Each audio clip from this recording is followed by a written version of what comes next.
warahmatullahi wabarakatuh. Perkenalkan, saya Dani Oktavedi dengan NIM 2011020013, mahasiswa UIN Imam Bonjol Padang, dengan jurusan Sejarah Peradaban Islam. Baiklah, dalam video ini saya akan menjelaskan pemahaman saya tentang filologi. Baiklah, yang pertama yaitu pengertian filologi.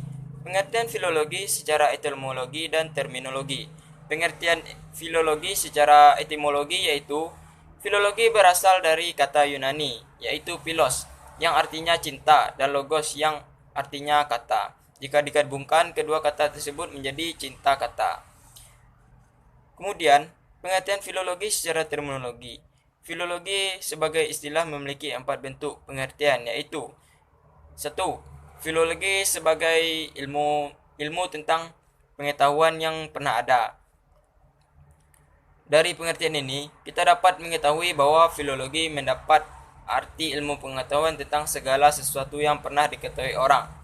Yang kedua, filologi ilmu bahasa yang dalam artian filologi dipandang sebagai ilmu dan studi bahasa yang ilmiah atau filologi sebagai ilmu sastra yang tinggi. Yang ketiga, filologi sebagai studi teks. Di sini filologi berarti studi yang dilakukan untuk mengungkapkan hasil budaya yang tersimpan di dalamnya. Kedua, objek kajian filologi. Filologi mempunyai objek kajian dan sasaran kerja, yaitunya naskah dan teks.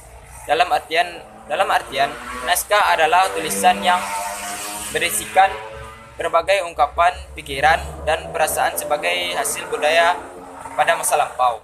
Kemudian, naskah itu mempunyai sifat yang konkret, yaitu sifat yang dapat dilihat atau dipegang.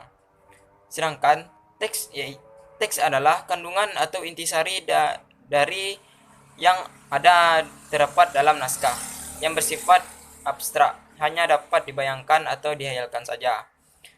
Teks yang tersimpan dalam naskah mengandung informasi tentang masa yang lampau, yang berkaitan dengan berbagai hal, seperti hukum, adat istiadat, sejarah, kehidupan sosial, kehidupan beragama, moral, seni, dan lain-lainnya. Ketiga, tujuan filologi. Filologi memiliki 2 macam tujuan. Pertama, tujuan umum. Tujuan umum dari filologi yaitu 1. Filologi bertujuan mengungkapkan produk masa lampau melalui peninggalan tulisan. Yang kedua, filologi bertujuan mengungkapkan fungsi peninggalan tulisan pada masyarakat penerima, baik pada masa lampau maupun pada masa kini. Yang ketiga, filologi bertujuan mengungkapkan nilai-nilai budaya masa lampau. Kemudian, yang kedua, tujuan khusus dari filologi. Tujuan khusus dari filologi adalah sebagai berikut. Yang pertama, filologi bertujuan mengungkapkan bentuk mula teks yang tersimpan dalam peninggalan tulisan masa lampau. Yang kedua, filologi bertujuan mengungkapkan sejarah perkembangan teks. Yang ketiga, filologi bertujuan mengungkapkan sambutan masyarakat terhadap suatu teks sepanjang penerima. Yang keempat, filologi bertujuan menyajikan teks dalam bentuk yang terbaca oleh masyarakat masa kini, yaitu dalam bentuk suntingan. Hanya itulah penjelasan dari saya mengenai filologi.